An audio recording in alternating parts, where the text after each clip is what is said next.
السلام عليكم، انا اسراء. اتمنى ان انتوا تكونوا بخير. فيديو النهارده هيكون فيديو بسيط جدا، هيكون عباره عن طريقتي عشان اغذي شعري. طريقه بعملها زي حمام زيت مره في الاسبوع علشان اغذي شعري واخليه ناعم.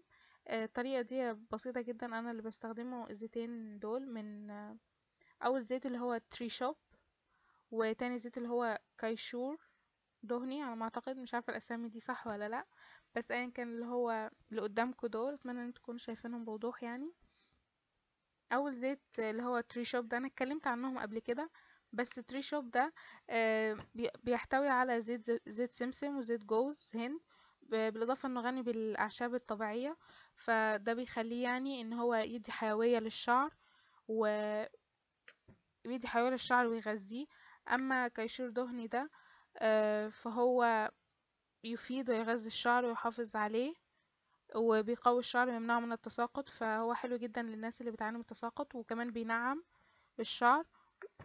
اما طريقة الاستخدام في الاتنين دول، طريقة اللي مكتوبة، اللي انا مكتوبة طريقة الاستخدام في كيشور دهني ده ان انتي بتعمليه كل يوم، وده اللي انا مش حاباه. ان انا مش حابة احط في شعري كل يوم زيت. طريقة ان انتي تحطي كل يوم زيت وتقعدي تدلكي فروة راسك لحد حوالي 10 دقايق تقريبا. اما تري شوب ده، فطريقة الاستخدام بتكون عبارة عن ان انتي تدلكي الزيت على فروة الراس، وبعد كده تسيبيه فترة، وبعد كده تشطفيه. وده اللي انا حباه يعني في تريشوب، ان انا مش بحب اسيب الزيت في شعري كتير، لان هو يعني بحس ان شعري بيزيت قوي. المهم او بعد كده نيجي على الاسعار. اعتقد هما الاتنين مش اقل من 60 جنيه، فمش اكتر، سوري، مش اكتر من 60 جنيه.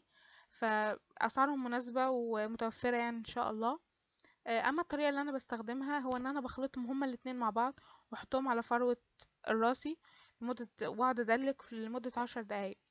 وبعد كده مش عارفه هل هيكون واضح ولا لا. بعمل يعني الصوره اللي هي على تري شوب ده، بحط شعري لقدام واقعد اسرح فيه. ده بيخلي الدم يوصل لكل، والزيت يوصل لكل فروه الراس، واقعد اسرح. وبعد كده بالراحه، مش على طول يعني، بالراحه كده برفع راسي وارجع شعري لورا عادي واسرحه. وهي دي طريقتي يعني. انا دي قريت عنها على النت يعني. آه، وبس. هو ده كان فيديو النهارده، اتمنى ان هو يكون عجبكم. فيديو بسيط كده، مش حابه اطول عليكم. فلو عجبك الفيديو متنسيش تعملي اعجاب واشتراك في القناه عشان يوصلك كل جديد. واشوفكم في فيديو جديد. سلام عليكم.